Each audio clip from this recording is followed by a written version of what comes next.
Então, não é nada fácil pregar depois do Moisés, ainda mais para 70 palavras, imagina.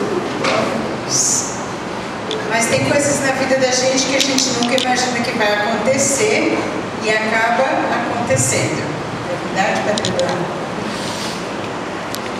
Então, nós hoje à tarde vamos caminhar um pouco com Nossa Senhora. E eu queria começar, por incrível que pareça, com o Evangelho de hoje. Se nós pudermos abrir em Lucas 19:11.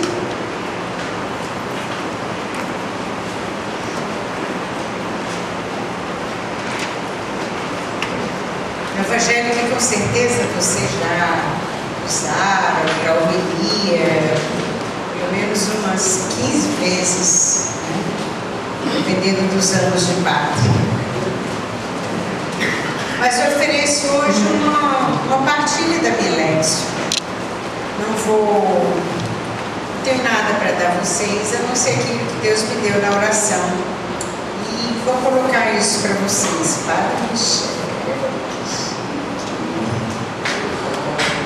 Então, diz o Evangelho. Como eles ouviram isso, Jesus acrescentou uma parábola, porque estava perto de Jerusalém, e eles pensavam que o reino de Deus se manifestaria imediatamente. Disse então: um homem de nobre origem partiu para uma região longínqua, a fim de ser investido na realeza e voltar. Chamando 10 dos seus servos, deu-lhes 10 minas e disse-lhes: fazei-as render até que eu volte. Ora, seus cidadãos o odiavam e enviaram atrás dele uma embaixada para dizer: não queremos que ele reine sobre nós. Logo aqui no comecinho dessa passagem, a gente tem então dois grupos de pessoas.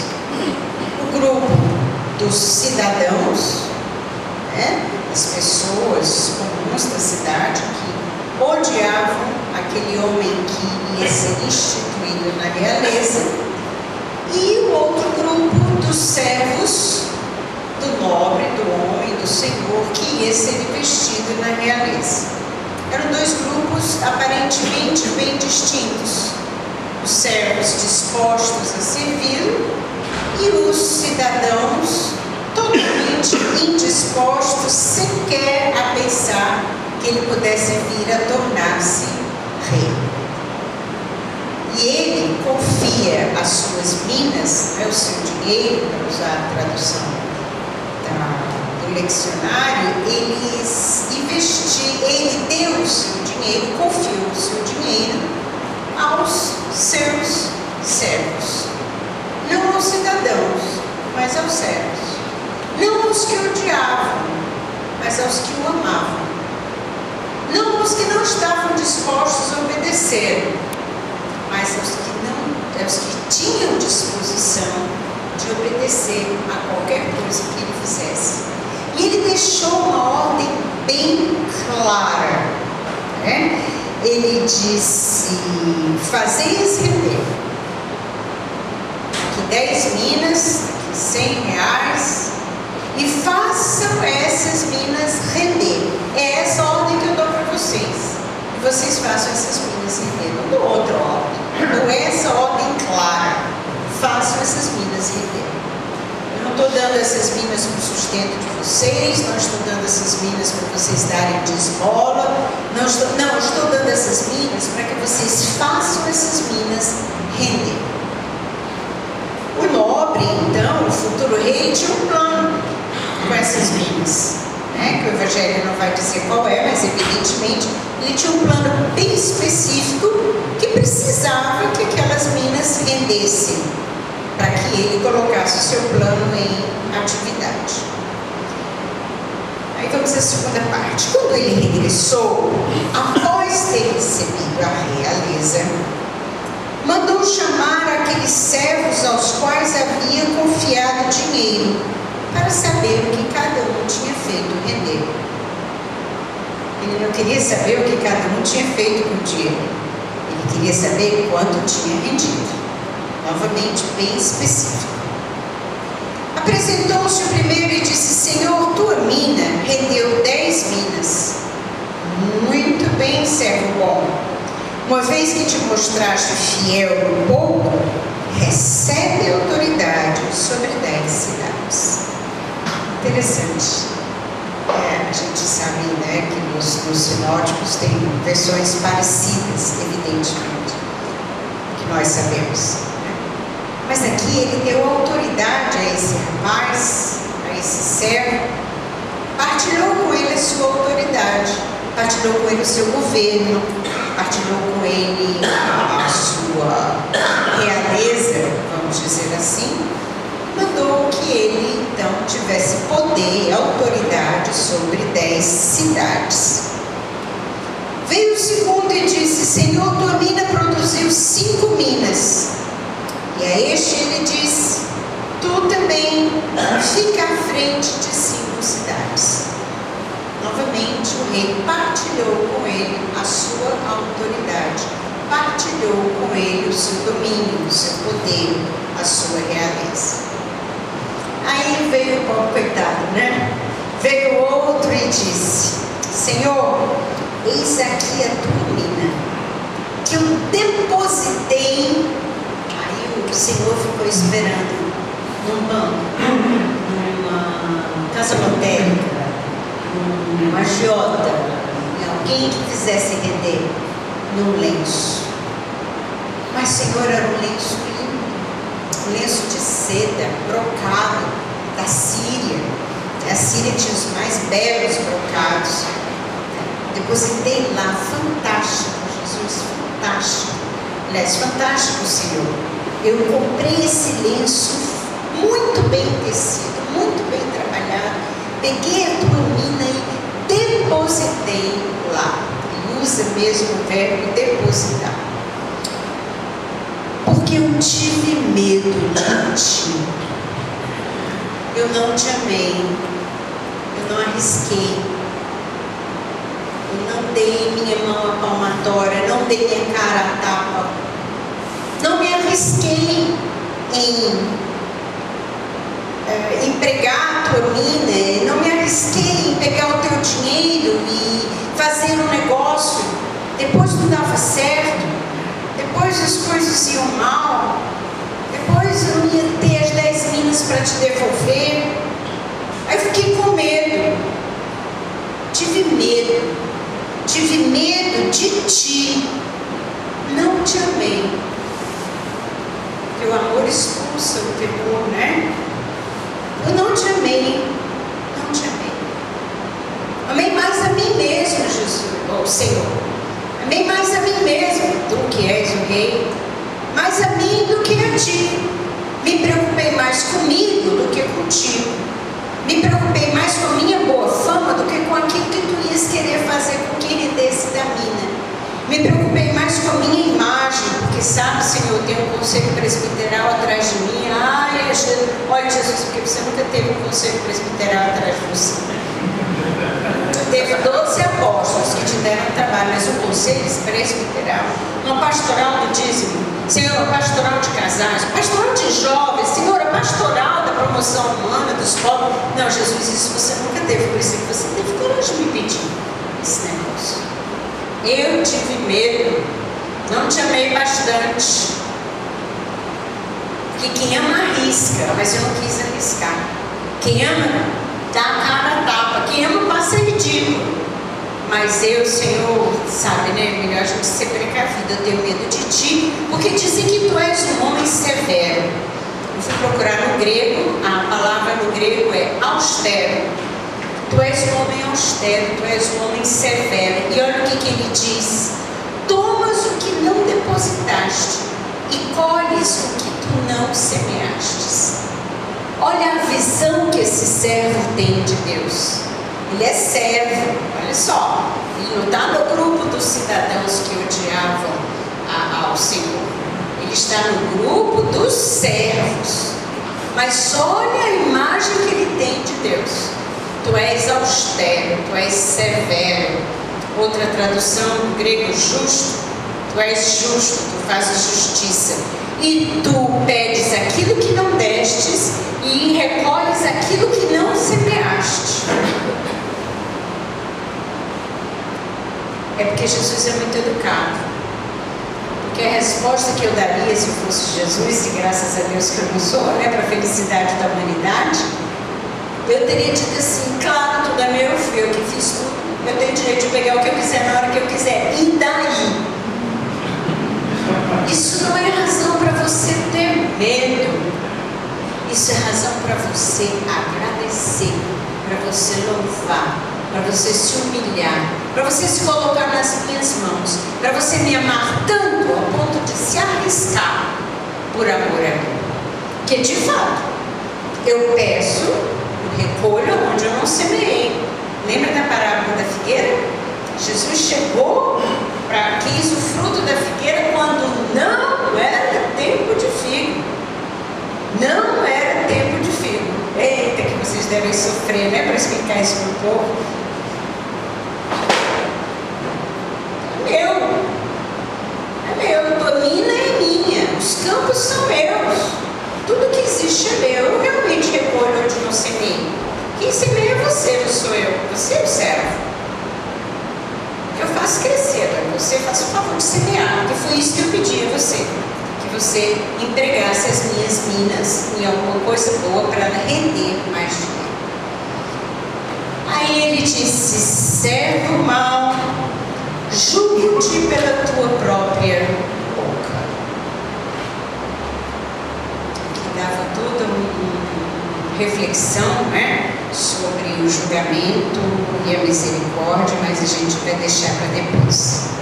Sabias, tu mesmo estás dizendo que sabias que eu sou um homem austero, um homem severo, que tomo o que não depositei e colho o que não semeei.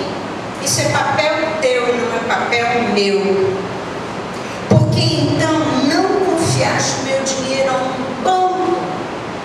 Já que você não me ama, já que você não se arrisca por mim, já que você está em cima do muro, nem me odeia como cidadãos, nem me ama como servos bons e fiéis, você podia pelo menos ter posto no banco, você transferia a responsabilidade, mas foi pôr num lenço, coisa de mulherzinha, coisa de mulher que guarda num baú as coisas que lhe dão, coisa de velhinha, né? A minha volta eu teria recuperado com juros que eu te dei. E disse aos que lá estavam, é uma frase terrível, né? Tirai-lhe a mina e dai-a ao que tem 10 minas. Aí entra a mente humana. Senhor, ele já tem 10 minas. De fato, na lógica humana, no 2 mais 2 são 4. Aquele que tinha 10 minas não precisava mais de uma mininha, ele tinha 10. Então a lógica humana fala: Senhor, ele tem 10 minas. Mas a lógica divina, que é a lógica do amor, né? Como diz Santa Teresinha, essa lógica que não sabe calcular, essa lógica faz com que aquele que ama, ame cada vez mais.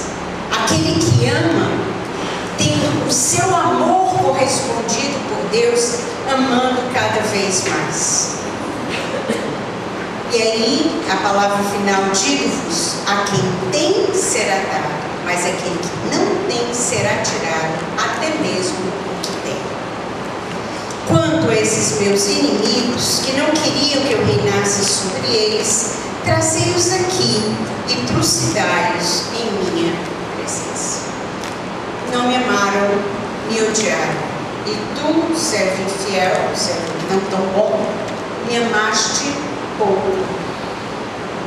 E você que tinha pouco, porque amou pouco, até o pouco amor que você tem vai se acabar. Porque o amor ou a gente tem para crescer sempre, ou ele não é amor. A gente sabe que amor é algo que cresce à medida que ama, né?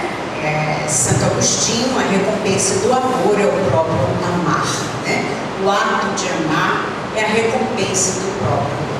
Quanto mais eu amo, mais eu amo. Quanto menos eu amo, menos eu amo. Quanto menos eu amo, menos eu multiplico as minas. Quanto menos eu multiplico as minas, menos eu terei. Porque o amor que não é amor em ato, um amor que não é ação, não é amor. E morre. Morre de inanição.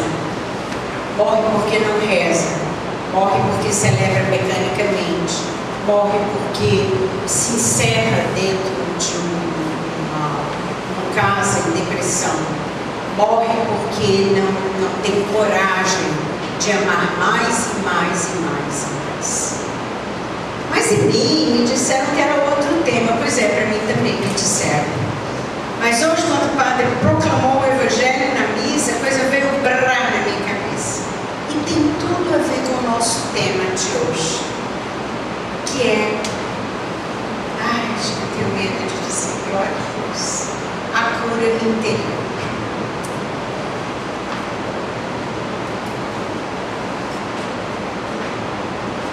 Será que esse homem não multiplicou essas minas? Por que será que esse homem não amou o tanto que precisava amar para multiplicar a mina, arriscando-se? Arriscando a mina, arriscando o dinheiro e arriscando a própria vida. Por que será que esse homem teve pouco amor? Qual será a diferença entre esse homem que não era capaz de amar e o homem que era capaz de amar? Eu vou dizer uma coisa para vocês. Vou contar uma história, tá? Eu estava no Reino Encantado da Groenlândia. Vocês conhecem esse Reino Encantado? É o Reino Encantado aqui no Brasil, mas é o Reino Encantado. Ele não existe, né? Para não dizer o nome da cidade. Há muito tempo eu estava nesse local. E aí o coordenador do encontro disse: "E você podia levar uma oração de cura interior?" Aí eu disse: "Pois não." Assim, às vezes eu acho que falta assim uma base para o que nós imaginamos como cura interior. Mas tudo bem. Havia muitos jovens, havia umas 3.000 pessoas mais ou menos.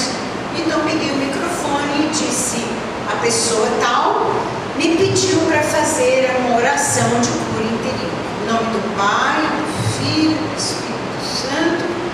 Aí comecei: "Vinde, Espírito Santo", e uma pessoa bem aqui. Começou a chorar. Abraçou-se em outra, eram as duas abraçadas chorando. Aí eu olhei para o coordenador de cabeça baixa aos prantos. Pronto, estou perdida. Aí começou, no meio daquelas pessoas, um chorava, o outro caiu no chão, o outro berrava, o outro se abraçava com a Bíblia, o outro se abraçava com a pessoa do lado, o outro passava a mão e beijava a pessoa. E o Ministério de Música, procurando aquela, né? Chora Israel. Vocês conhecem essa música? Essa música é assim: chora Israel, Babilônia não é o teu lugar.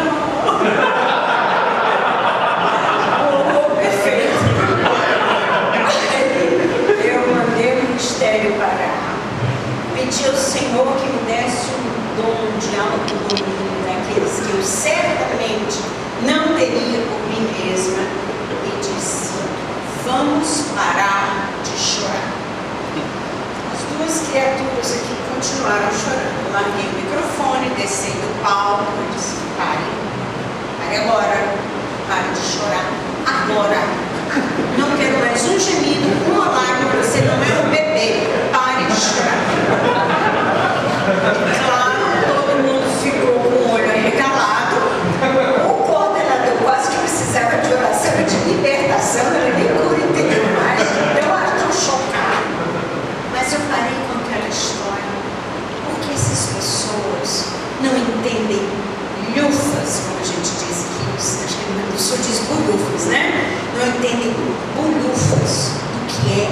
beleza da cura interior. Então, quando eu digo que vou pregar sobre cura interior, eu falei com ele, porque daqui a pouco começa o padre a se abraçar, se jogar no chão, a se tremer. Tinha uma pessoa se tremendo assim mais lá atrás.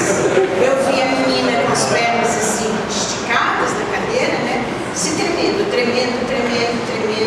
Eu disse, ai Jesus, não faz essa, Jesus, faz isso comigo. Me ajuda. Porque tu sabe que eu não tenho paciência. Cheguei lá, aí eu disse, senta direito.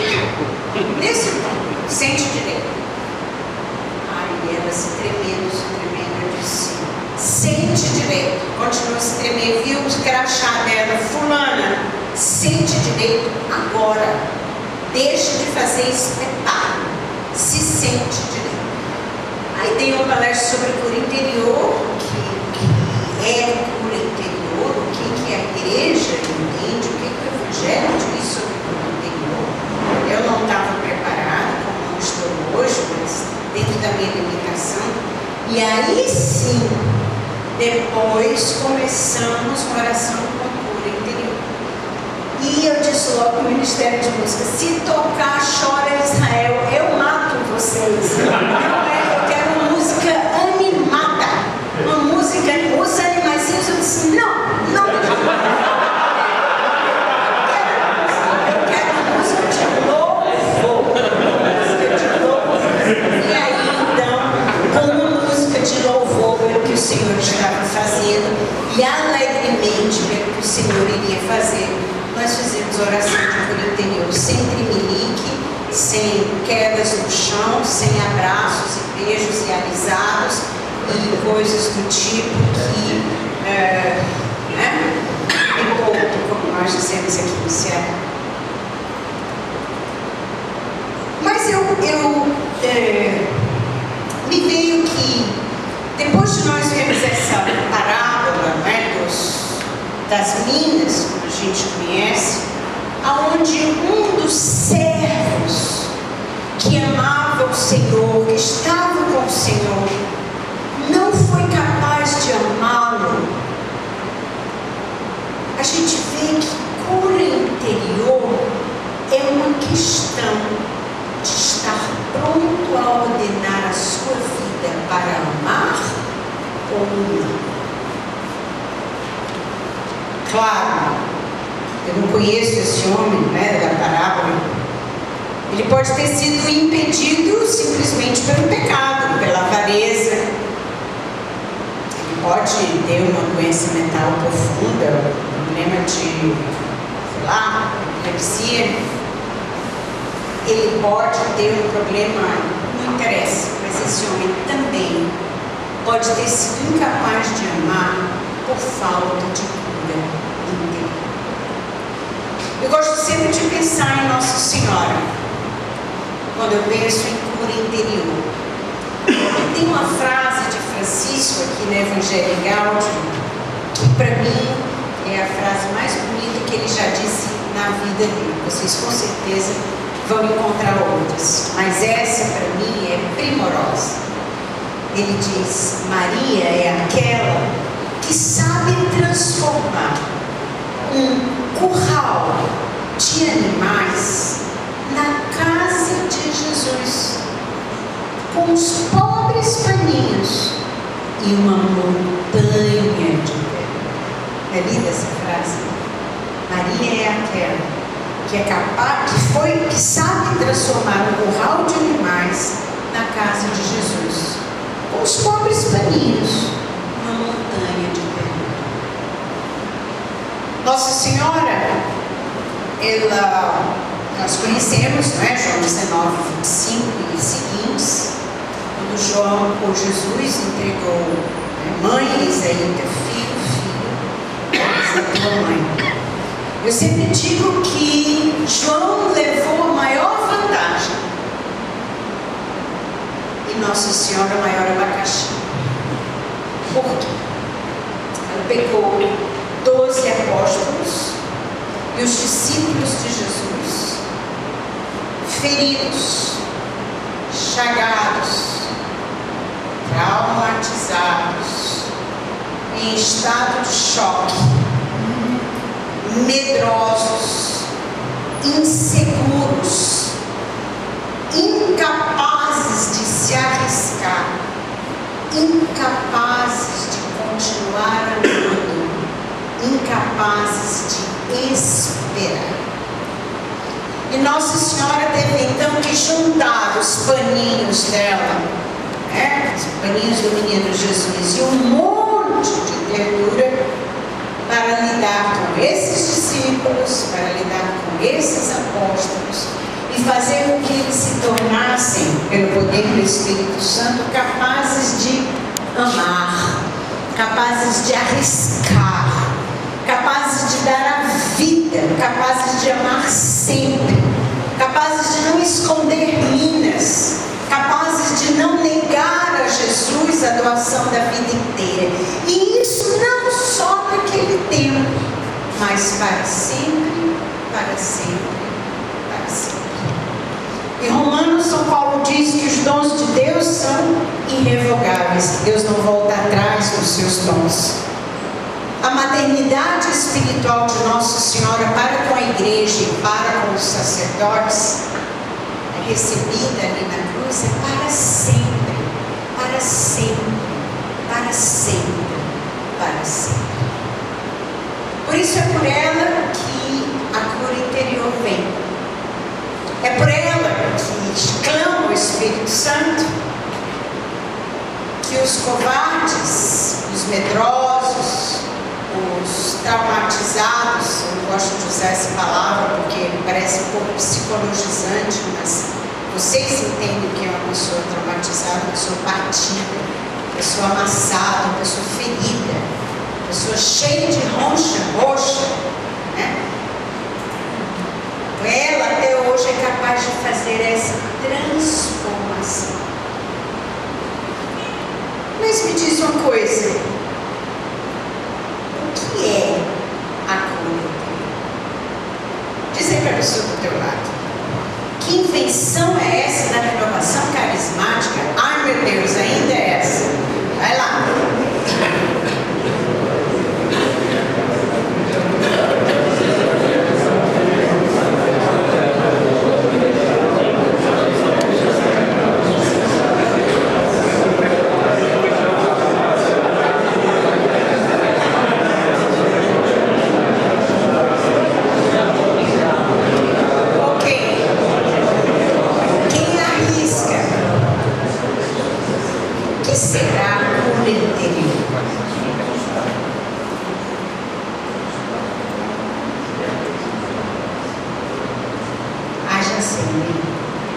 É aquela chatice. Por favor, feche os olhos. Você está agora sendo concebido no seio do Senhor. E a mão do Senhor está sobre você. Deus me mostra uma célula se dividindo. É mesmo? Poxa. Isso é uma oração cronológica. Para a cura interior, talvez ela conseguir chegar ao 9º mês antes de 9 meses. Tem gente que vê tanto detalhe, que vê os cromossomos, o DNA que vai indo, passa os seus 9 meses e ele ainda está no 3º mês de gestação. É uma maneira de fazer a cura interior. Mas isso não é cura interior, entendeu? É um método. É um método. É como se eu dissesse que matemática e Kumon, você sabe o que é o Kumon? Kumon é metodologia para aprender matemática. Como se eu dissesse que matemática e Kumon são a mesma coisa. Não são. Matemática é uma ciência. E Kumon é uma metodologia para você aprender aquela ciência. Essa é uma metodologia para a cura interior que funciona. Funciona. Tem sido muito mal usada. Inclusive, a choradeira tem que acontecer para dizer que a pessoa está sendo curada.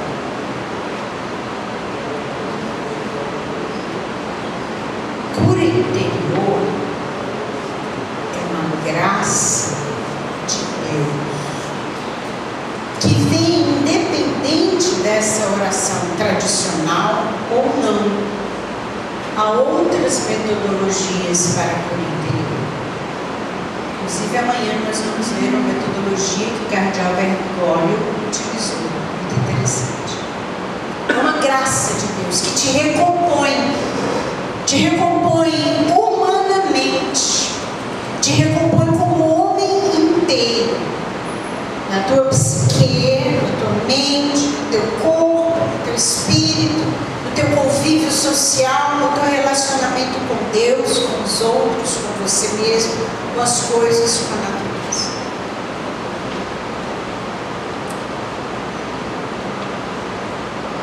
Aí eu pensava que para haver cura interior tinha que ter sino tocando, anjo voando, ministério de música tocando Chora Israel e gente chorando. Não. Precisa ter a vontade de Deus de te curar. Ponto. Se houver nisso palavras de ciência, de sabedoria, de discernimento dos espíritos, maravilhoso. Se não houver, maravilhoso, porque o efeito é o mesmo. Uma vez eu estava num encontro de seminaristas lá na Groenlândia, muitos anos atrás, e um seminarista estava acabando o estágio pastoral, ia para teologia, e esse seminarista veio, o Santíssimo estava lá, nós rezávamos pelos seminaristas no máximo 3 minutos, porque eram muitos. O seminarista levantava e ia embora. Nada mais eficaz do que uma oração para o irmão na frente do Santíssimo. O menino ajoelhou, o rapaz, né? Ajoelhou. Aliás, não, ele sentou-se. Não sei porquê. Ele disse: eu posso ficar sentado? Isso pode. Sentou-se, a gente arranjou a cadeira. Na hora que eu pus a mão em cima dele, Deus disse assim: você é o meu ponta esquerda. Vocês viram como faz tempo, né? Ainda se usava isso. Você é o meu ponta esquerda. Eu quero te usar para fazer os meus gols.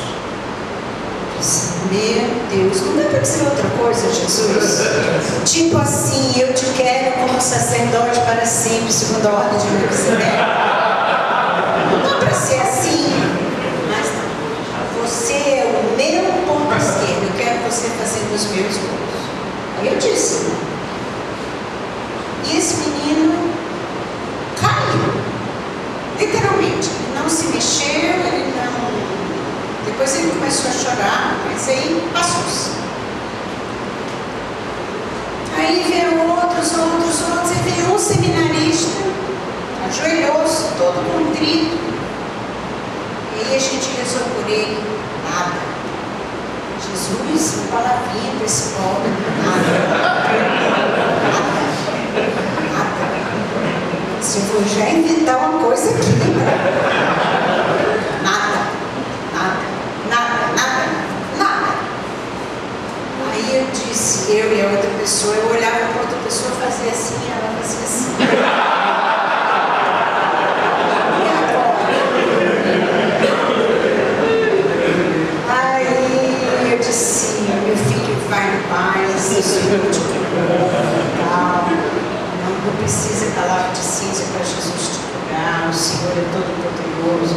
Passou-se. Isso era mais ou menos à tarde. No dia seguinte, depois do almoço, os dois me procuraram. Um chegou e disse: você não sabe.